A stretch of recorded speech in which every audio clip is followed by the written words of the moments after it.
Prezado Paulo Rink, Renê Simões, para você que está assistindo o vídeo aí da campanha do Paulo, eu gostaria de falar algumas coisas. Primeiro a respeito do Paulo, que eu conheci muito jovem, com 16 anos, eu convoquei para a seleção brasileira sub-17, para uma competição sul-americana. Eu já podia observar o comportamento absolutamente correto, a educação ilibada que o Paulo sempre teve, e isso eu acho que é um fator absolutamente fundamental para que nós tenhamos políticos bem educados, políticos corretos, políticos decentes. Depois a gente tem que pensar também que o Paulo poderia ficar tranquilamente em casa, usufruindo de tudo o que ele já ganhou na vida. É um empresário bem sucedido, com ótimos negócios, né? Na área de gastronomia, na área de entretenimento, na área de madeiras e outras coisas que ele tem. Ele poderia simplesmente levar a vida dele sem se preocupar comigo, sem se preocupar contigo, que está nos assistindo agora, sem se preocupar com o estado dele, com o município dele.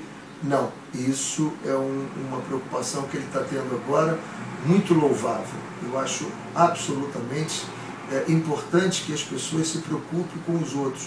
É o que nós estamos começando a definir agora como comportamento sustentável. Não basta só você se preocupar que nós temos que plantar árvore, não basta só você se preocupar que nós temos que salvar os rios, os mares, tomar conta das nossas fontes hídricas. É preciso que nós estejamos comprometidos no nosso dia a dia, na nossa responsabilidade social. E o Paulo faz isso. Eu acho que esse é a grande sacada. Eu gostaria de, para terminar, deixar uma historinha aqui de um outro jogador de futebol chamado João Leite, que é deputado em Minas Gerais, já foi candidato a prefeito, quase entrou, e de uma correção fantástica. Essa história começou quando o João Leite estava sentado num campo de futebol com o Ângelo, que o jogador do Atlético também, que estava se recuperando de uma fratura, e o Ângelo pergunta ao João Leite: João, por que você não entra na política? E o João diz assim: tá maluco, rapaz? A política é lugar para pessoas que não têm um comportamento correto, pessoas que não são honestas. E o Ângelo pergunta para o João Leite. O João Leite era goleiro do Atlético Mineiro, e pergunta para ele: João, você já fugiu da concentração? Ele diz: não, você sabe que eu nunca fugi dessa concentração, nunca fugi de uma concentração. João, você por acaso se vendeu alguma vez? Tomou um gol para o seu time perder para facilitar o adversário? Porra, claro, assim você até me ofende, você sabe que eu nunca fiz isso. João, alguma vez você deixou de viajar com o seu time porque não ia de avião, ia de ônibus em distâncias longas? Não, nunca fiz isso. João, você já levou mulheres para a concentração? Você já chegou bêbado no treino? Não, eu nunca fiz isso. João, tanta gente faz isso no futebol, pô. E você está nesse meio e você conseguiu não se corromper, você conseguiu ter atitudes positivas. Por que não fazer isso na política?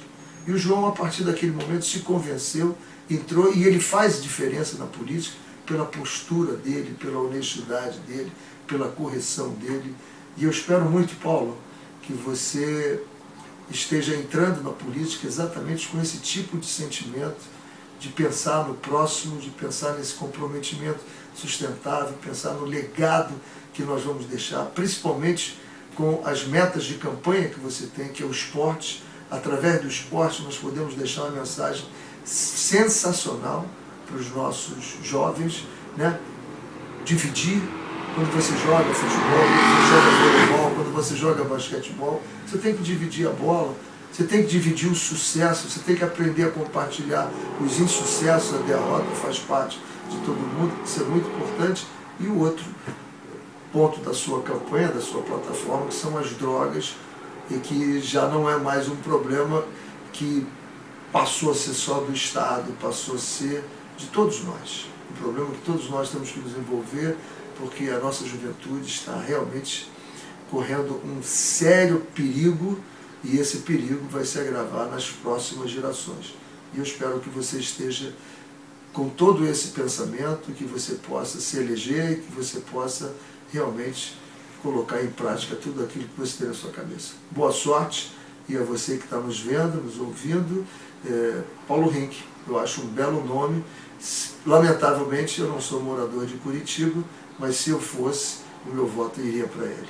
Um abraço. 7 de outubro, Paulo Rink.